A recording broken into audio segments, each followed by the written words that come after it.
on the Facebook on WaveTalkers, and we'll come down here onto LinkedIn. And there we go. We're getting all of those set up and close. There we go. We are now live on multiple platforms at this time, and we will be getting started here in just a moment. Switch my keyboard back and go back up a screen or so. There we go. That's better. There was a 3.0 10 minutes ago north at Atascadero. Wow. In addition to the 4 that was much further south this morning. Cool. For those of you not in California, Southern California especially, there was a 4.0 earthquake, no damage reported in San Diego this morning. And so we have been sending in, did you feel it reports? Sent mine this morning just to say, nope, we didn't feel it. And that to the USGS is still valuable information, even if you don't feel it. I'm trying to send my DYFI now, but having trouble connecting to your dash 11, David, and to my dash 10. I'm connected to your dash 10 now. All right, let me remote into the 11. Let's see what's going on. So, hello, everyone. Welcome to WaveTalkers Live. I'm Chris Mattia. My call sign is W6AH. Today, I'm joined by my esteemed colleagues as normal and fellow hams, David KK6DA, Dave W0DHG, Dan NR6V, and today we're going to be talking about how you as a ham radio operator adds value to EmComm deployment networks. So to get things started, what I would like to do is, let me see if my, let me get my mouse to advance. There we go. What I'd like to do is have everyone check in. If you have access to Winlink, just go ahead and get that up and running. Please just use the standard Winlink check-in form. Send it to all 4 of us, and our call signs are up on screen: KK6DA, W0DHG, NR6V, and W6AH. In the comments field, if you're part of an emergency communications team, please tell us the type of team that you operate with. This is typically things like ARIES, RACES, ACS, perhaps the Red Cross, the Salvation Army. There may be a variety of others. And also let us know what type of served agency that your group support. So it could be things like hospitals, fire departments, police, shelters, churches, community centers. There's a variety of options out there. Just let us know what those are. So for instance, I'm a member of multiple ARIES teams, and we primarily support hospitals. So that's what I would report in there. Now, if you're watching us on any of our social media channels, please take a quick second, give us a like and subscribe, do all the fun social media things like that. We really appreciate it. It helps with all the algorithms. Now, with that said, let's talk about today's topic, which is EmComm deployment networks, and more specifically, how you as a ham radio operator add value to emergency communications networks. Now, recently, I took some of my radio equipment up into the mountains above Los Angeles to do a little HF operating. I had set up my equipment near a small rest area and was having a great time making a few contacts. Now, for me, this was a purely intrinsic experience. It was a lot of fun. I was just out doing a little operating. Now, as is often the case, when you set up your radio gear in a public place, invariably, people will wander by and ask questions about what you're doing. And let's face it, as hams, we like to talk. Now, over the course of the afternoon, a few families stopped by to chat for a little bit. They would listen to the voices coming through the radio. They would ask questions. As a ham radio operator, I appeared to add some value to their experience of that day by simply engaging with them for a few minutes. But this was clearly something that was of relatively low value, if you want to think of it that way. Interesting and engaging, but that's about all it was. Then a motorcyclist stopped by to chat for a few minutes, and after the normal exchanges, he asked if I could use my radio equipment to get a message to his wife. He explained that he had been out riding all day, well out of cell phone range, and he was long overdue for when he said he would be back home, and he didn't want her to worry. So as a ham, my value to this individual had absolutely nothing to do with all of this fancy equipment that I had set up or that cool DX station that I was able to work thousands of miles away. My value to this individual was in my connection to a network of other hams who thus had connections to other communications networks. And that suddenly became something of high value to that particular individual. So for all of this fancy equipment that I had, I reached over and grabbed my HT. I listened for just a few minutes on one of the repeater systems that I had programmed in, and I reached out to my network of other hams. Within seconds, another ham placed a phone call for the motorist, called back and let us know that the message had been successfully delivered. Pretty simple. It's the kind of stuff that we as hams do as a free service to our community all the time. As a ham, the value that you add, your net worth in an emergency situation, is often closely related to your ability to create, connect to, and participate in a communications network. In other words, to solve communications problems for others by simply passing traffic. Now, to connect your served agency, that family at the shelter, the lone motorcyclist that's out of cell phone range, whomever, to the people that they need to contact. That ability to act as a node on a communications network can quickly become invaluable to those individuals that you're connecting. And with this in mind, we're going to walk through a few deployment scenarios today and explore how framing your thinking as a ham in terms of deployment networks can help you accomplish your mission as a ham radio operator participating in an emergency communications experience. Now, we're going to start with an EOC.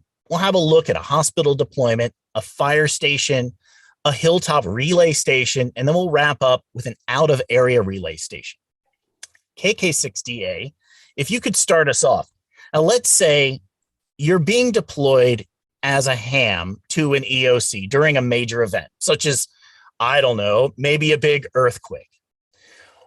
Would you take a few minutes and talk about who you're likely connecting? What kinds of tasks is your role likely to include? What types of traffic may you need to pass? And what are your likely operating conditions? Perhaps, how could you add value in your role as a ham radio operator? This is an important concept, Chris, in the state of California. I didn't know this until recently, but every government entity in the state of California, that is counties, cities, hospitals also, and tribal systems, they all must have an EOC. They must have an emergency operations center to meet state requirements. That's not true in all states, but it is in California. So it is really important if you're connected to one of those EOCs, let's say it's the city of Los Angeles, let's say it's Los Angeles County, both of those entities have their separate EOCs, they talk with each other. It is important for you to know, most of all, the currency and the language that they are all speaking in this EOC. And until you know that, until you know what your place is, in the grand scheme of things, it's going to be a little bit difficult. So a lot of people spend a lot of time trying to understand the ICS structure of EOCs in the United States and in your municipality. In California, we have a very dominant organization called CAL-OES, the Office of Emergency Services. This is an organizational chart of the Cal OES structure. This isn't exactly an EOC, but it could be. All of these positions could be in the EOC. Where do you think a radio operator fits in this structure?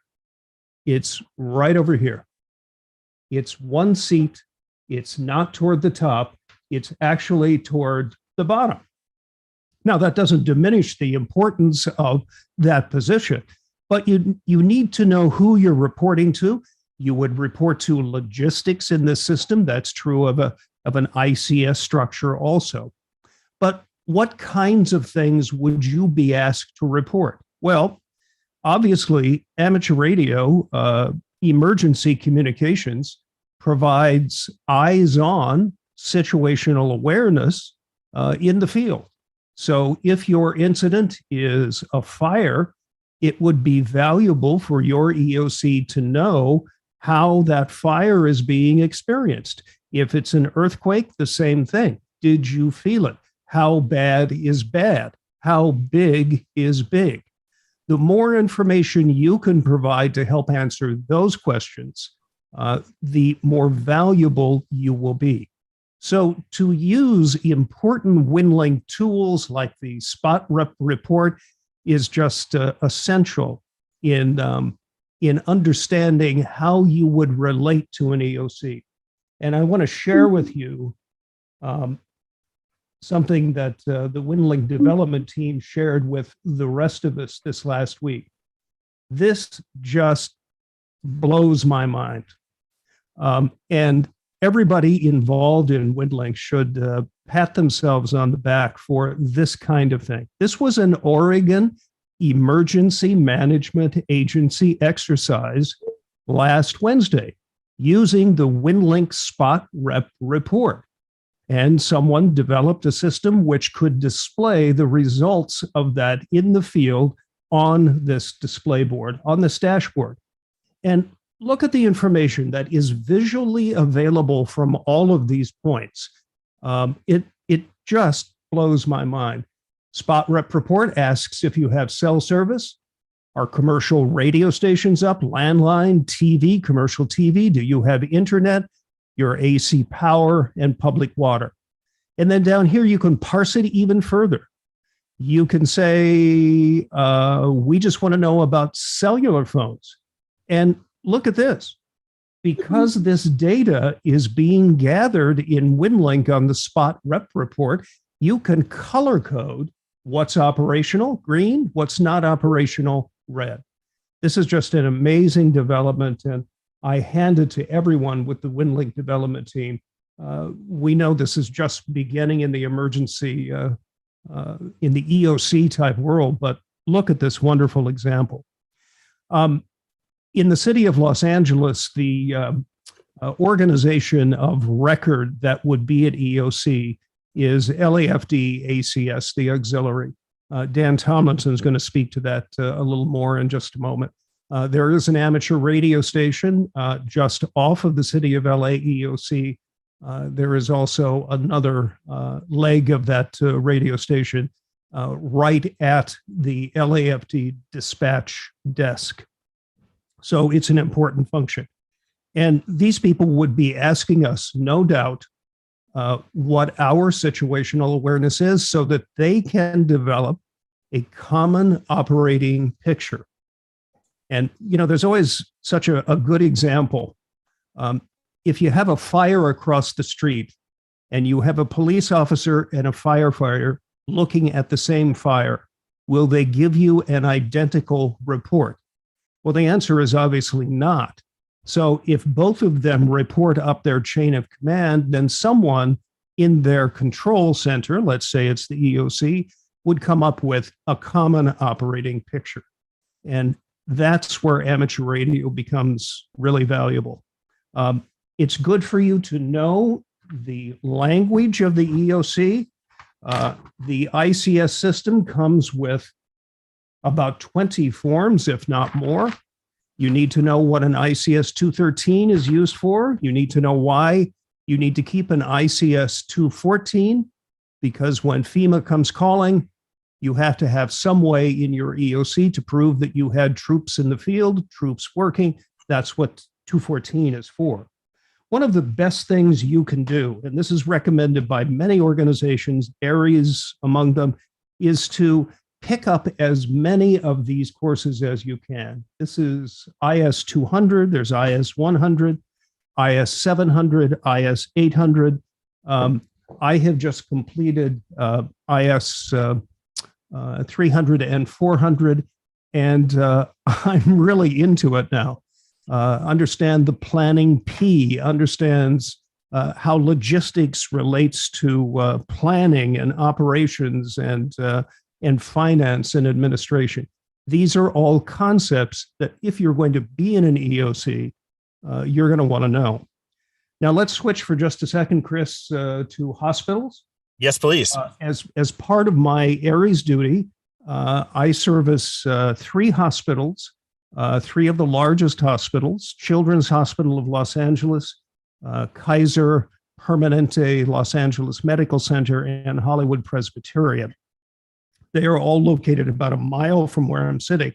And in a major emergency, this is probably where I'm going to be. Each of those hospitals has an EOC. It's organized a little bit differently than a municipal EOC or a county EOC, but the concept is still the same. Thereafter, reporting information as well as gathering information. One's role in a hospital is a little less important about providing information from the outside than it is providing the status of the hospital to the, in our case, the County of Los Angeles Emergency Medical Services Office, EMS, which is part of public health. The MAC, Medical Alert Center, is the traffic cop for ambulance traffic among the more than 70 hospitals in Los Angeles County. So you don't want to send an ambulance, code 3, to a hospital that cannot accept patients. We have learned this in the last 2 years with COVID. There have been times in LA County where more than 90% of the ambulances did not have a hospital to go to if it was a COVID patient. That's happily, luckily, not the case now. But even in the Omicron surge over the last month, thankfully it is going down in LA County now, but even in the Omicron surge of the last month in LA County, there have been times when even major hospitals would do like 4 hours, don't deliver any patient to us. That's called diversion. They would let the MAC know, the MAC would let LAFD know, or any other ambulance transport service. So by law, each hospital is required to keep its status current with the MAC. They do that through an electronic system, which sometimes is up and sometimes is down. And we're there in the event it's down to report the specific hospital status. So in my case, if I'm there watching the EOC, I have eyes on the incident commander, and I have eyes on the big board in that room that says, we have at Children's 20 beds for patients. We can take only 2 more people in the emergency department, and on down a list of available beds in that hospital. Now, there's another, and being visible to them, I think, is important. You don't want to be invisible. You don't want to get in their way. You are not making decisions. But you do want them to know that you are there with a contact outside of the hospital. That's an important thing for their well-being that they want to know.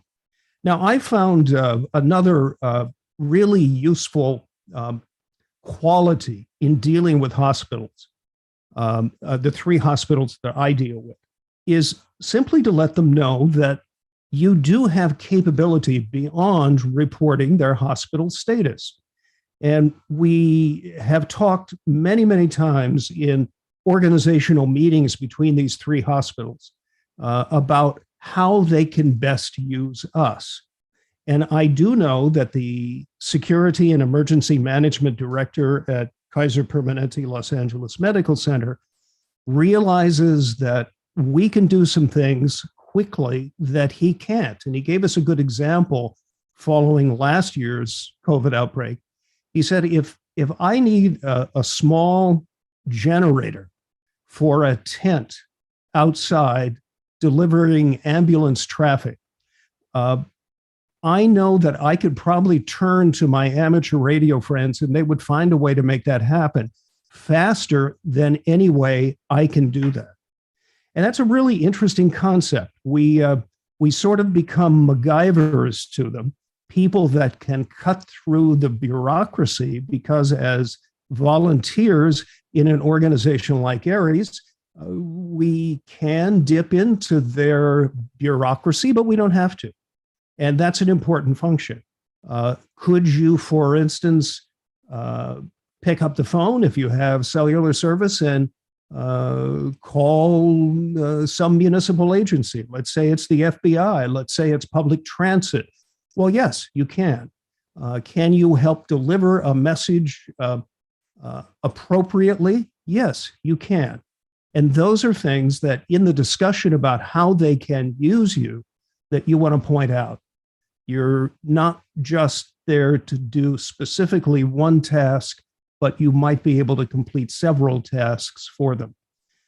So that's, Chris, my basic overview of what you sort of need to understand when you step into an EOC environment, whether it's a municipal EOC or a hospital.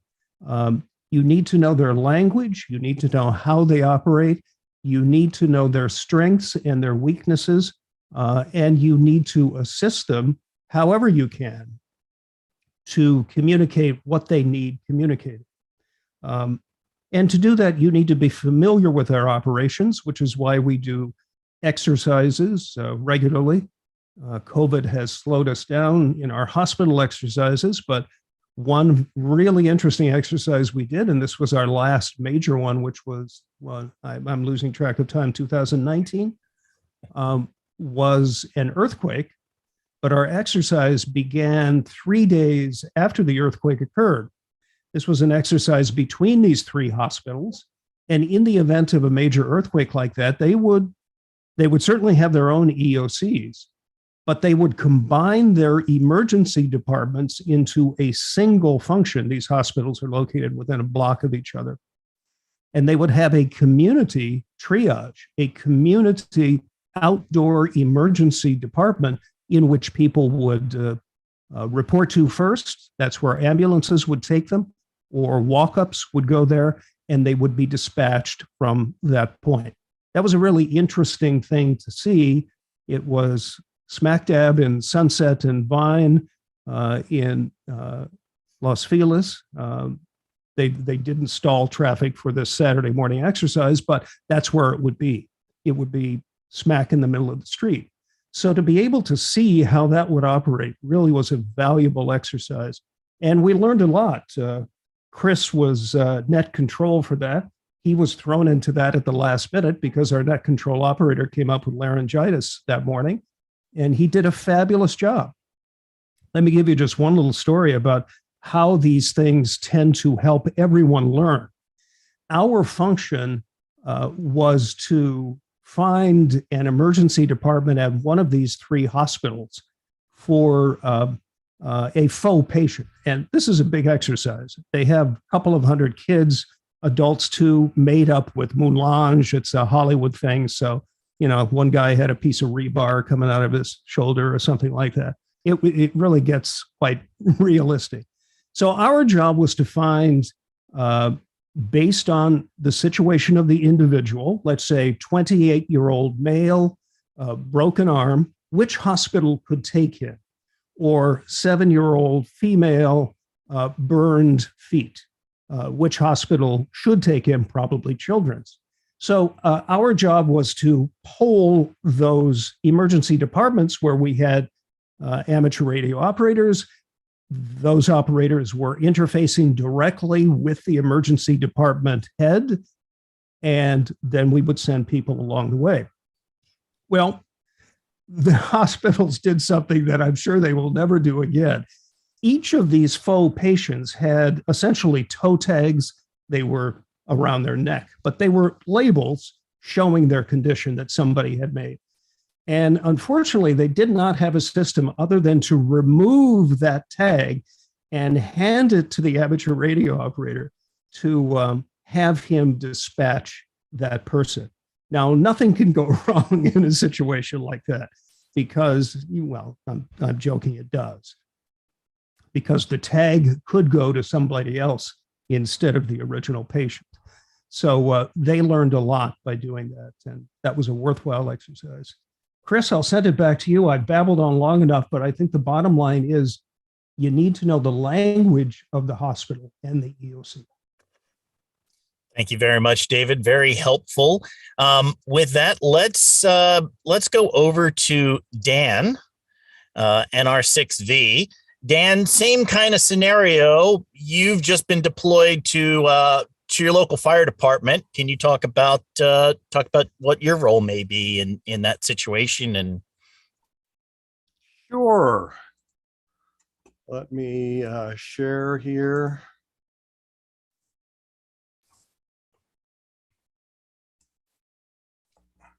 Hold on. There we go. Can you see my PowerPoint? yes, we can. Thank you very much. Okay. So one of the groups I volunteer for is the Los Angeles City Auxiliary Communications Service. We have sort of a complicated structure because we are part of the Governor's Office of Emergency Services, but we're run by the City Emergency Management Department. But because they're not a command and control type organization, they gave us to the fire department to actually manage. So we have sort of several masters. And let me talk a little bit about fire department organization so you understand where we're coming from. The department is made up of 4 bureaus. Each of them is capable of operating as a separate fire department, but under normal times they operate combined under the control of the city. There are 14 battalions within those bureaus, and each of those has a battalion chief who runs the show. Within that, there are 106 fire stations. So it's a pretty big and complicated system in which we operate. This is a map of the city as broken down into the different bureaus. You can see South Bureau, Central Bureau, West Bureau, and the Valley Bureau. You can see Valley Bureau, which is where I live, is really as large as all the other bureaus combined. So when we deploy, what are our goals? Our primary or first objective is to provide situational awareness to the city's EOC, Emergency Operations Center, and the fire department's Department Operations Center. And one of the reasons why this is expected of us is we have about 100 members and we're scattered throughout the city. So very quickly, we can provide a bird's eye view of what's going on out there following an incident. That's really our primary goal. And by the way, we serve all the departments of the city. Just because we're managed by the fire department doesn't mean that we can't be called upon to serve others. We've had quite a bit of interest in the last year or two from LAPD and are starting to get credentialed with LAPD. Next thing is we would be expected to provide 911 call information out to isolated parts of the city. We use a form. This is actually the old form, and I'm sorry, you probably can't see it very well, but the details aren't really important for the purpose of this. But this is called the F27A, and this is the old form they used before computer-aided dispatch. And we resurrected that form, and we're working on getting a Winlink version of it done. We actually made the form up quite a few years ago to use in NBeams with FL Digi. And so it should be pretty easy for us to convert this form over for use on Winlink. But the idea being that if part of the city, and the most likely to have that happen is the Valley Bureau, if they get isolated by phone or radio, we have the ability through facilities, which I'll show you here in a minute, we have the ability to take that information from the Fire Department Operations Center and over ham radio, get that out to our Valley Bureau. And from there, we can distribute it to the battalion chiefs, who are going to be the ones that actually decide how to deploy their limited resources. This is a picture, an image of the city, not very great image, hard to get one of LA City because it's so broad. I've cut the whole harbor area off here because it just doesn't fit into the format of a screen. But you can see there's a mountain range here that separates the San Fernando Valley, which is about 3 million people, from downtown LA, where the Emergency Operations Center, Fire Department Dispatch, and the Fire Department's Operations Center is. So we have made a particular effort in the Valley to beef up our facilities in order to make non-repeater messaging happen. And we'll get to that in a minute. The last thing is supporting the Community Emergency Response Team, or CERT. Now, we've sort of trained ourselves out of this job. We've done a huge amount of training with CERT members and got many of them licensed with ham radio. We've trained others on how to use FRS and GMRS radios, which is their primary way of communicating. Although in the last year, they've also incorporated Zello to a great extent. Of course, that relies on internet, so that may or may not be there in a disaster. So we're doing less and less with the CERT teams because we have made the effort to train them. We really know that with 100 members, we aren't going to be able to provide all these services in a disaster. So we've tried to make the CERT people sort of self-sufficient so we can concentrate on situational awareness and providing that 911 backup.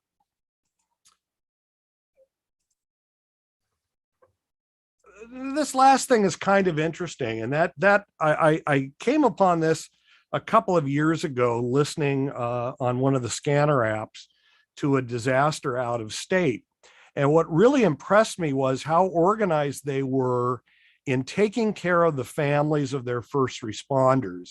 What they've realized is that firemen, police officers are going to be distracted if they don't know that their families are being taken care of.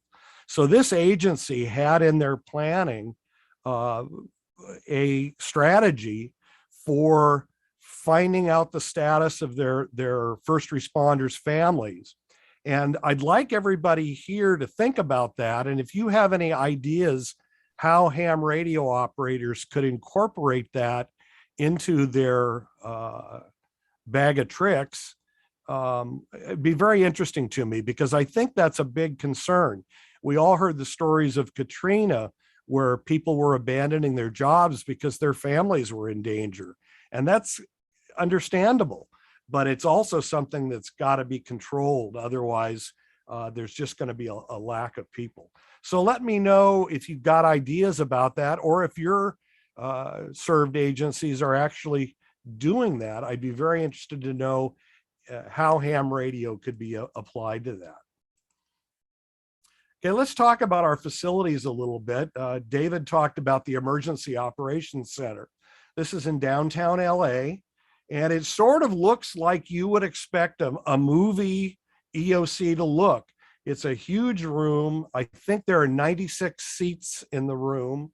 It's got a huge screen area, which is currently being remodeled and updated. But in that main room, basically where this picture was taken, is the amateur radio room. And you can see a picture here of ACS members in action in the amateur radio room. We have 3 operating positions, really room for a 4th which probably we will put to use doing Winlink and other digital modes. In that facility, we have capability of 2 meters, 70 centimeter, 1.2 gig HF. We can do FL Digi, Winlink, and most importantly, we can communicate with almost all of the city of Los Angeles by simplex without the use of our repeaters. We do have 2 repeaters, but we're really not planning on them being available in the event of a disaster. Next is the Department Operations Center and Metro Fire Dispatch. Metro Fire dispatches for the entire city, and they're located in the same building as the EOC. And unfortunately, I don't have pictures of that, but in that dispatch center, we have ACS, that is, has 2 pods on the Metro dispatch floor. We're actually right next to the floor captain in the Metro dispatch floor. So we can communicate with them verbally and take advantage of all the information they have. And you can see we have 2 meters, 70 centimeters, 1.2 gigahertz HF, FL Digi, Winlink. We have 800 megahertz fire department radios. And again, we can communicate by simplex with almost all of the cities. There are some canyons and areas that we can't communicate with, but those are a relatively small portion of the city. Next is North Valley Station. We are very privileged to have use of a surplus fire station in Sun Valley in the north part of the San Fernando Valley.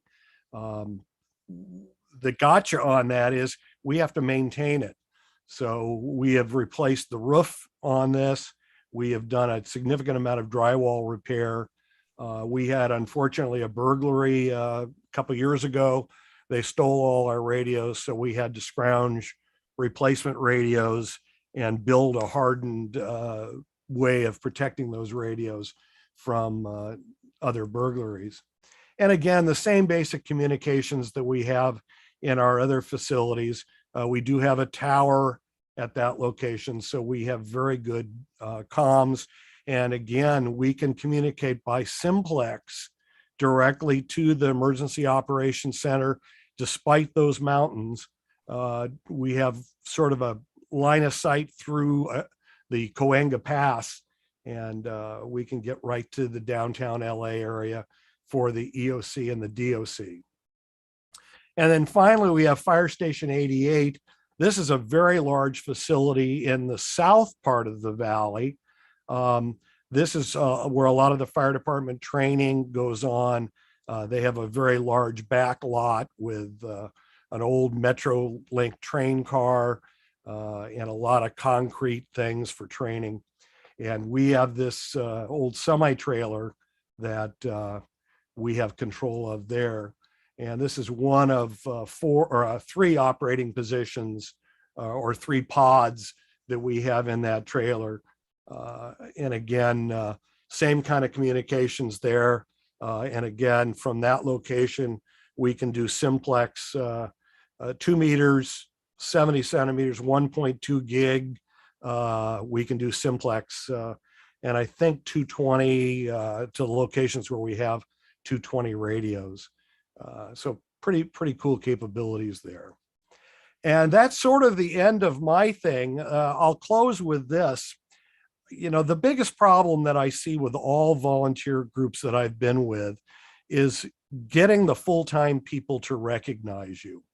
And they have their own list of things they need to do and responsibility. And even if you're on their list of responsibilities, you're way down the list. So my advice would be to figure out what areas you really can serve them and show them that you can do that. And when we've done that, we have found that they're very interested, surprised what we can do, and very interested. So I recommend that you ingrain yourself in those organizations by showing them what you can do, because it may be with the fire department, we're probably 7th or 8th on their list of backup things, but all those backup things in front of us are fairly perilous in the event of a big disaster like an earthquake. So with that, I'll send you back to Chris. Thank you very much, Dan. The next thing that we want to talk about is if you are deployed out to a location. Let me change over the pin here. And there we go, replace spotlight. Let's say you're deployed. Thus far, David and Dan have talked about being deployed essentially inside of the disaster zone, working with the shared agencies, working with different groups. Now let's switch gears a little bit and bring Dave W0DHG in, and let's talk about how you may be able to help as a ham radio operator use a deployment network to get traffic outside of the area as say maybe a hilltop relay station. Yeah, thanks, Chris. So a lot of the mission, again, in Southern California, I work primarily with Aries, but do work with some other groups as well. In the Aries mission, as Dan showed on the map a little bit earlier, Southern California and Los Angeles is a really large area, and mostly our area of responsibility is the San Fernando Valley. But the Medical Alert Center, which is what controls all of the traffic, mostly ambulance traffic in and out of hospitals, they're in the city, and they're quite far away, and out of simplex communication for sure, we can reach them on a repeater, but in the event of a big disaster, earthquake, we may or may not have access to those. So one of the things that I've done with some of our drill deployments is I get sent to a hilltop location, and there's a number of locations near me that you can see all of the San Fernando Valley and much of the city of Los Angeles on both sides. And the role up there is to play relay station, and there's a number of different ways to do it. You saw a couple weeks ago my field station set up, my mobile truck rig, and in there I would start with a deployment of crossband repeat. With one of the radios I have, if we really need to have folks in the city talking to folks in the valley, I can just set a radio and let it go, keep an eye on it, make sure it's doing what it needs to do, and give folks the ability to talk over and back and forth. And I have multiple radios in my car or my truck for the purpose of being able to provide that as a service. There's another radio in there that all I need to do is plug in and power up my laptop, flip the signal link on, and I can either use that as a client station or turn on the gateway software and allow that laptop to act as a local gateway to either capture traffic or allow it to pass through as like a digipeater. There's other equipment that we'll deploy up there as well. HF radios, again, pull out of the back of my truck some of the go boxes and put up 20, 40, 80 meters equipment that's all there ready to go. Put up antennas, so if we needed to move traffic or information out of the local areas, request a bigger footprint, it gets us up high enough to be able to see and move that traffic along. And there are a lot of considerations about deploying that way. I am not in an EOC that has power and bathroom facilities and the catering service that will come along with that. I've got to know when I go out there. I bring a tent, I bring a sleeping bag, I bring dry food that doesn't need refrigeration that will last me for a couple days if needed. And some of that equipment I can set up and leave there for a short amount of time. Some of the locations we have are somewhat secure. But otherwise, the plan would be to go up there and, keep an eye on things and move whatever traffic we have, pull out the big batteries as I leave, the solar panels, if need be, bring a generator along, and there's gas for that as well. So there are a lot of things that you need to think about up there in the field. And we've even played around with, how long could that be, and how long would I might need to be there. I've got Winlink working from a gateway perspective on an HT, and I can power that off a 20 amp hour battery for a really long amount of time. And some of these 12 volt puck type PCs that don't need a monitor and don't need to be looked at it all the time, just set it and forget it. So we go with lots of different options to bear. So depending on how long we're going to be and what kind of resources we have, a lot of power for a short amount of time, or stretch it out with lower power to be able to extend the stay and the support and services that we're going to provide.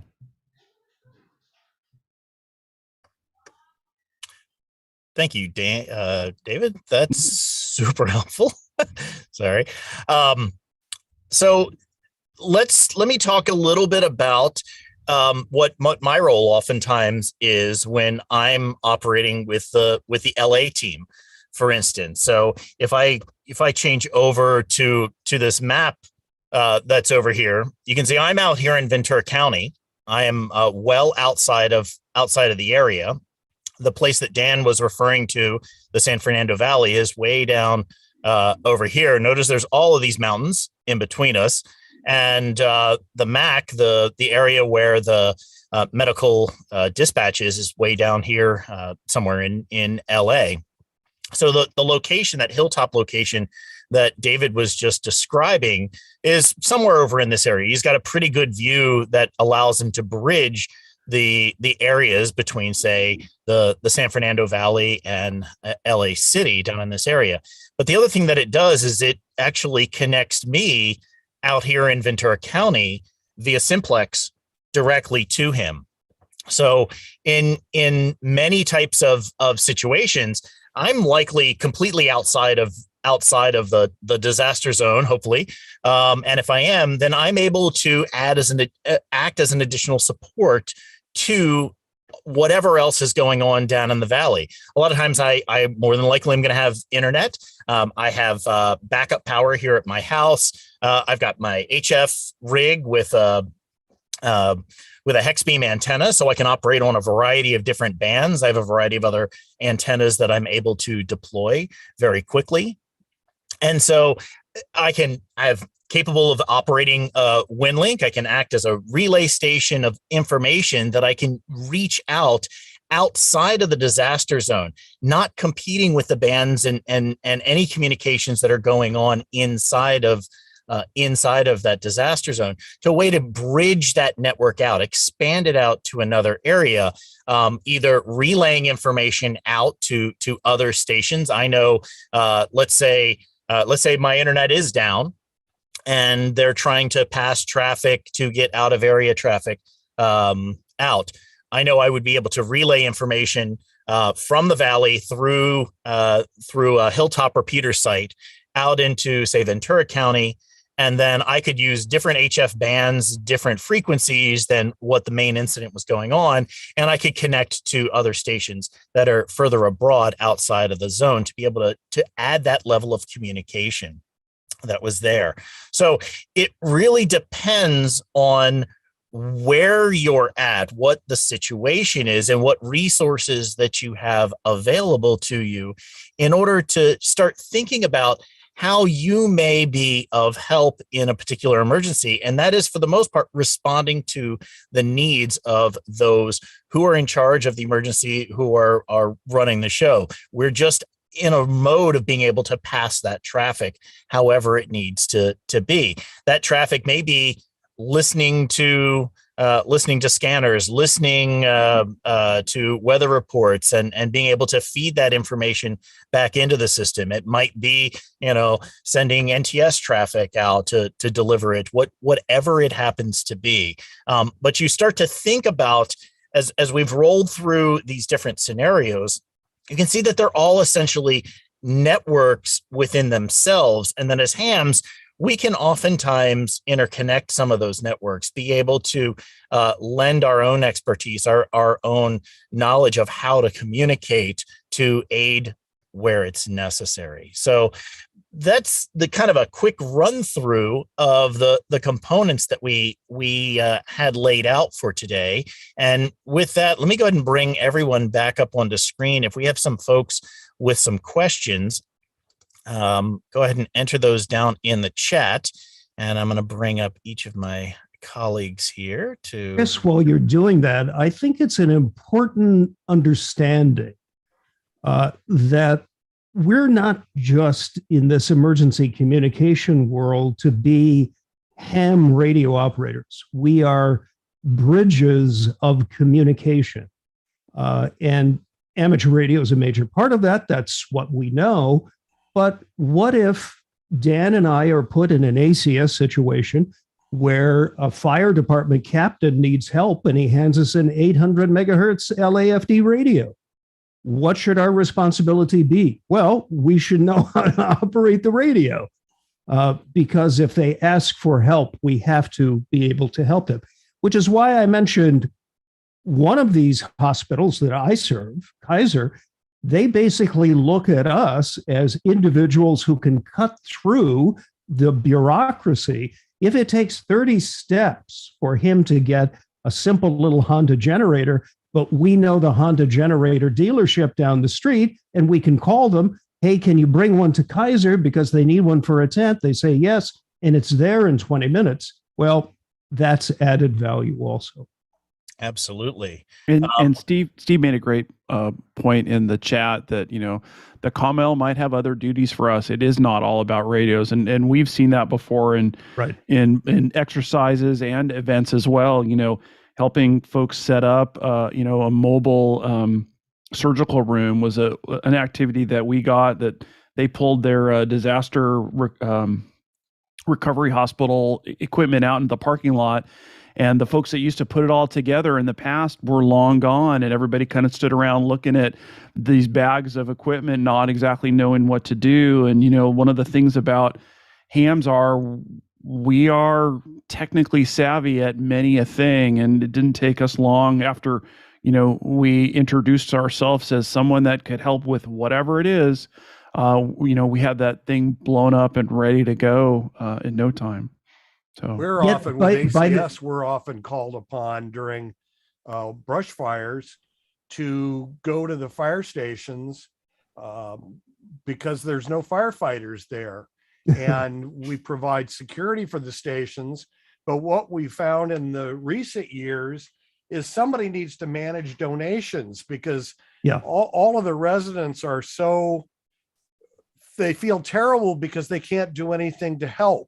And so they show up with cases of water and things like that, and they just pile up. So we find ourselves not being asked to, but just because it needed to be done, we manage those donations. And on the Woolsey fire, it took us 3 days working with CERT to move all the stuff that was donated away from the fire stations that didn't have room to store it to places where the city could store it. I think we're still working on water from that. Didn't somebody donate 500 hams and they brought it to a fire station? I remember that. I hadn't heard of that. Like 2018, it was a great deal of food. One, there's nobody at the fire station because they're all fighting the fire. Two, it needs to be refrigerated. So what do you do with that? And then that brings us back to the ICS structure. This is a new and essential quality of the finance and administration section in the ICS structure. And for cities trying to manage this, you've got to have some method to deal with that quick generosity, which is not just money, it's things. And you don't want to discourage them from doing it, but it actually becomes a problem. And fortunately, volunteers have been able to manage that. Another thing we do is fire patrol. They'll put us in if they have any spare fire vehicles, and say, go and patrol this area and let us know if there's anything going on. And of course, that's an area where we may use our ham radio to do that. Chris, I was going to make one other point. All of this does not mean we get in the middle of decision makers. We're not decision makers in our roles. We're support people for the decision makers, ultimately at our best. I do recall a hospital exercise, I think it was in 2017, in which we had a really inexperienced incident commander for one of those major hospitals. All the doctors in this exercise had reported. Everybody was on station. It was an earthquake. There was no damage to the facility. Everyone, as I said, had reported. There was food, there was water, there was telephone service, there was cell service. This incident commander could not say it was status green. She was just too frightened to do that. Now, what's your inclination, having seen a few of these exercises, is, well, it's green status. Probably you should step back from that. Let them learn what they need to learn, even though you may know in that situation from seeing previous exercises that that would be a condition green. And she eventually did come through and report condition green. Chris. David, a good question came in the chat a little while ago. Jason asked, with the layers of management on that ICS chart that you showed, what does the data show as to how efficient it is during a real emergency? You just went through a whole pile of this training. Is that form, is that tree, is that implemented every single time with all the different layers? If your organization or served agency is following the FEMA ICS structure, the answer is yes, in one form or another. But this is a scalable model. It can get even bigger than what you saw. It can get, bigger than that, or it can get much smaller than that. The ICS structure is really unique in that regard. But in a major incident in which all of these seats in the EOC that Dan showed you, in a major emergency, if they're all activated, which I believe, Dan, am I right, is that called a level 3 activation? Or is it level 1? Anyway, it's the biggest activation in which they call in everybody. Yes, it is very valuable. But what's the first thing? And this is important for emergency communicators to understand. What's the first thing they're trying to ascertain? How big is big? How bad is bad? What's the situation? What do we have in our hands? And they spend minutes, hours sometimes going through that process, which leads eventually on the planning P. Look up Google FEMA planning P, and you'll see that process. It comes up then with an incident action plan, which hopefully begins to mitigate the situation. And it could be any type of an emergency. If it's an earthquake, obviously damage. Where's the damage the worst? Then do we have food? Do we have water? Do we have cell service? All of those questions have to be answered. And it is a process that does become very efficient. In the beginning, it doesn't look very efficient. I mean, if you're the incident commander and you've got 20 people in the field, and Dan, you're representing fire, and David, you're representing law, and Chris, you're representing the city of, you're all going to have priorities all at the same time. Mm-hmm. But to put that in some orderly fashion is the most efficient way to deal with it. Mike in the chat just made a note, having been on major incidents all over California, some 5 branch events. Trust me, ICS works. It expands and collapses as needed. That's true. It grows and shrinks as the conditions change and as they're warranted. I see a comment on here from Steve Waterman about contacting FCC Watch and bridging Part 97 with public safety. And I wonder if Steve could expand on that a little bit. That's something I wasn't aware of.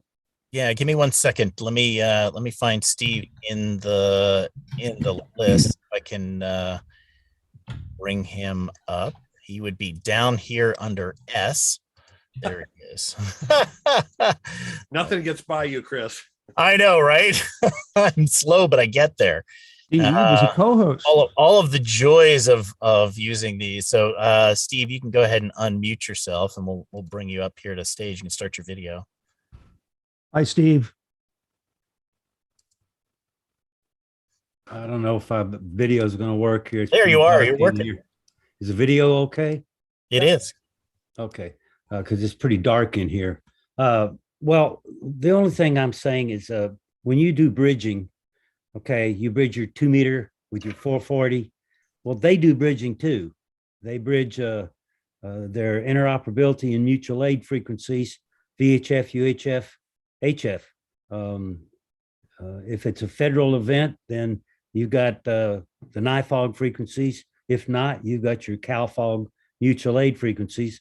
There are instances in this across where an authority having jurisdiction, I don't know about a hospital, but a county agency, a city agency, a fire department, something of that nature, may call the FCC watch and get a verbal STA or waiver for 24 hours that will allow them to plug your 2-meter repeater into maybe one of their interoperability or mutual aid frequencies that they are already using and don't have input from you on, because they have not bothered to give you their public safety handhelds or whatever, and they need the input from the amateur community. They can get that almost immediately.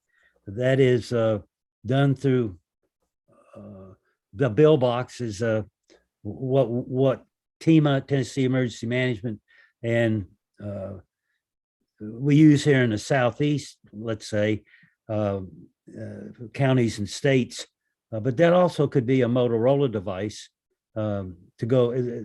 There's a lot of other devices that do bridging. The bottom line is, though, that they will do what's required. And sometimes you have to poke them on the shoulder and say, hey, what about, we've got a repeater that'll cover X, Y, Z without having to go into the fire. There's a lot of aspects that, it just depends on the incident or what's taking place. But if they call, they're not going to get turned down if it's a real life emergency, and maybe not if it's an exercise. Yeah, then Don, if they want it past 24 hours, they fill out a form, whatever it is, and send it in. Yeah, Don makes a note here saying only if it's a communication emergency is declared. So yeah, there's certainly levels where all of those things would come into place as to where it was declared, how it got declared, and by whom. So absolutely. While Steve is here, I just have to make the point to you, Steve, and all of the Winlink development team. When, as Dan said, we try to, with our served agencies, show them what we can do. Thing number one right now is Winlink. And it's just amazing to see them understand the value that it provides, especially now, as we showed with the Oregon display, the information it can relay. It's absolutely amazing. So thank you for developing it. Well, thank you for being here and spreading the word. Frankly, what Doug Jimenez in Oregon didn't take him very long to do that. If you know what you're doing, I don't, but I just took his word for that. But that kind of that could end up on the wall with WebEOC. Yeah. Very easily if it's done properly. And my immediate intent is to get input from state EMAs about what it is they may want on that, either from volunteer resources or from their counties or from whoever they think they need it from, if they don't have any other way to get it. And what is it that we could provide them that they would need?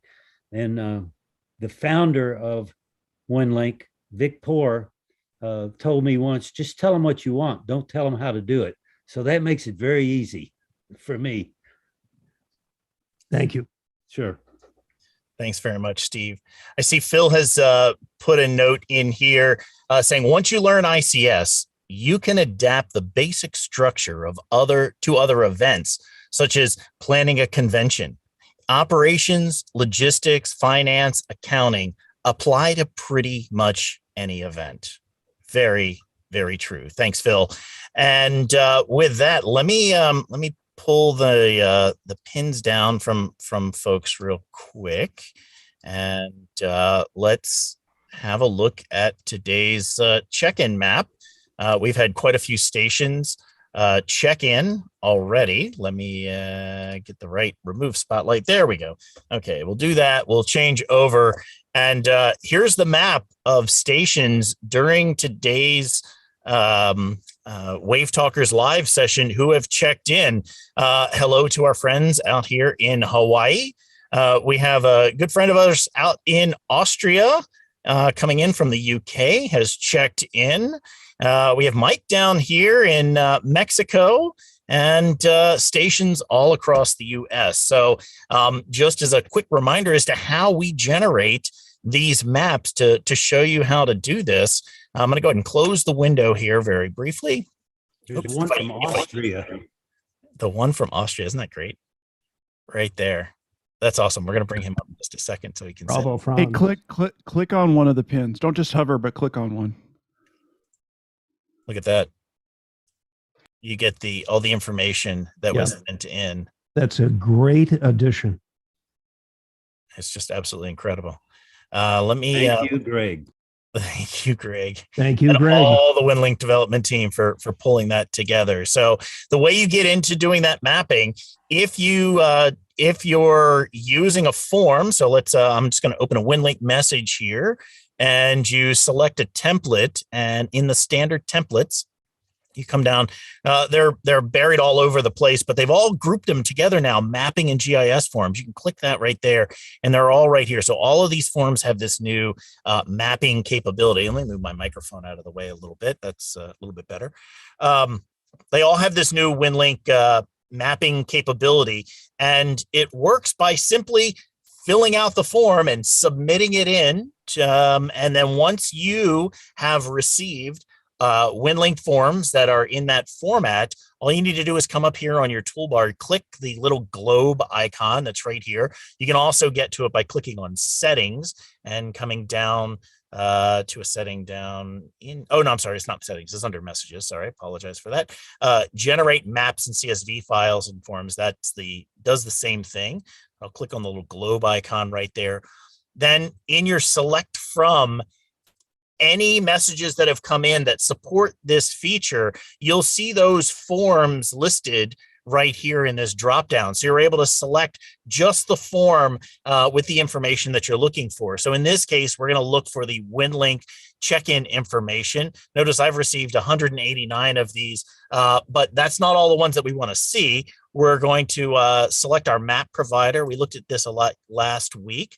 I've just got mine set to Google, and you click the display map. Now, every single time people ask, hey, do those maps get cached? And yeah, they do, as long as you open them while you still have an internet connection. So you can open up your map here. It's a good idea to go ahead and put it out into full screen mode so you can see all the information. If you use your right mouse button, you can click and drag around the map to pan around. There's some basic simple controls up here to say zoom in or zoom out on the map. And then the upper left, this one is really cool. You've got the filters. You can do set filters. You can bring that up. I'm only displaying currently records that are no more than 4 hours old. So if I change that number to a higher value that would go back in time, it would show me more forms, but right now it's only going to show me the recent forms. You can even come in here and you can select different information that was included in that. Like, let's say we only want to see stations that checked in via HF amateur radio. You could select that and then tell it to mark in red. It would filter that map for us. You can even check the box over here to the side to mark in red, and it would show us those on the map. So I'm going to just go ahead and hit save, and there you go. You can see all of those stations. It's really an amazing feature. Let me real quick just check and make sure that no one else has checked in.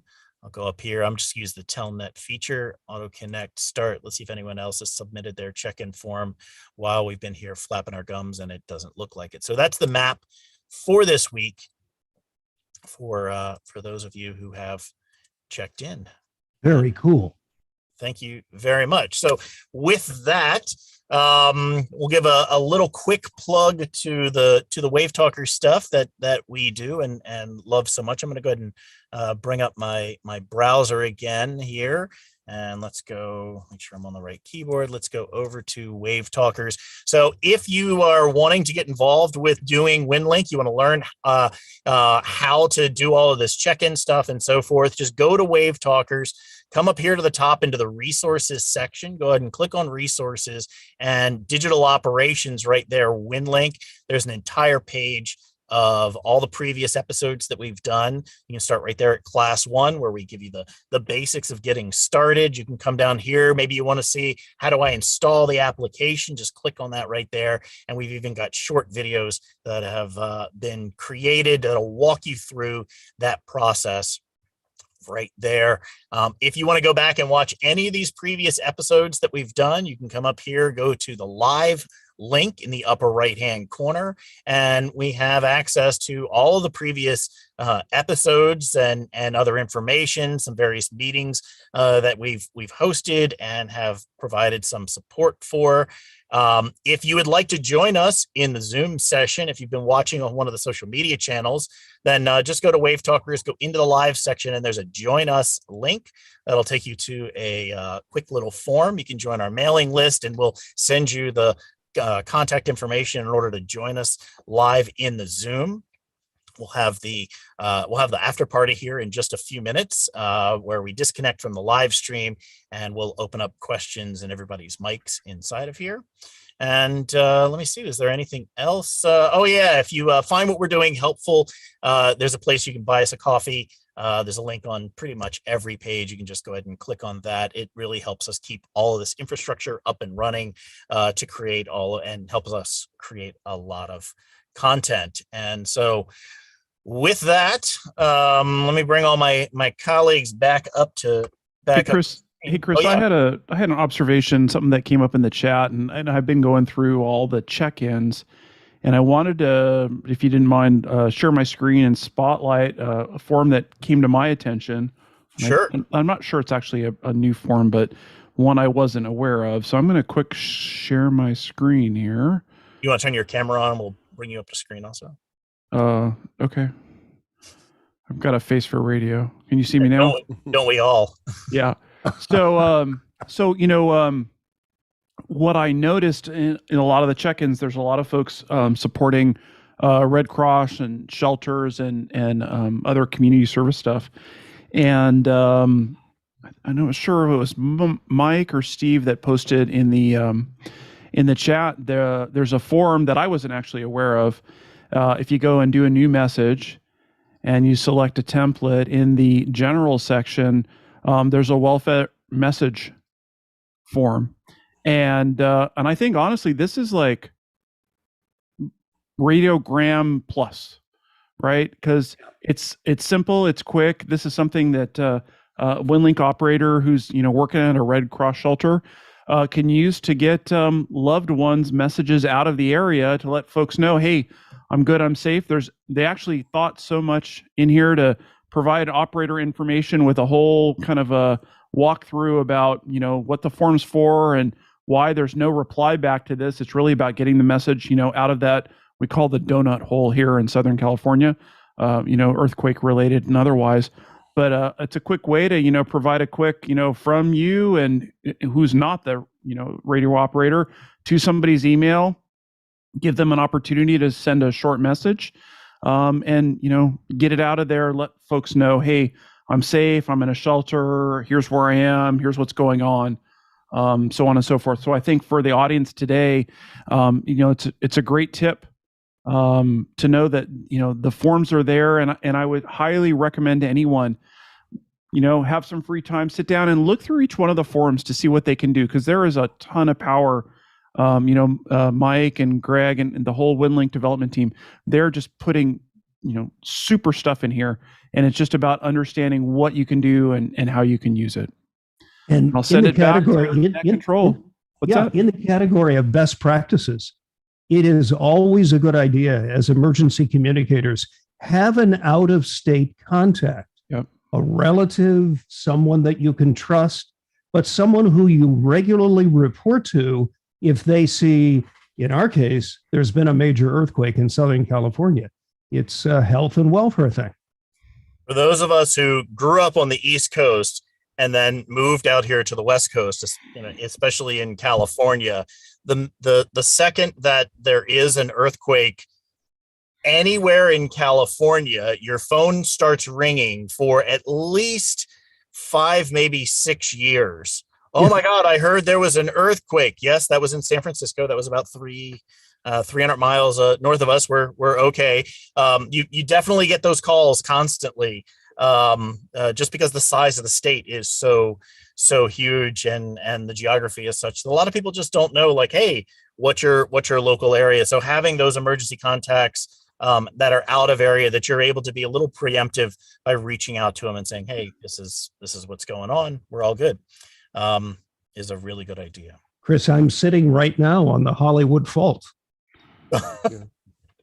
At this very it's a moment. good idea that all your family knows who you sort of have an agreed upon central contact. That way your family, rather than 20 people contacting you, maybe unsuccessfully, they all know that, niece Sarah is the contact, and they can go to her and say, have you heard from Dan? Yeah. So that's really important, that you not only agree upon it, but practice the system. Send a welfare message. Let them see how slick ham radio is, that send them a message and make sure they know it was sent over radio, or at least started over radio.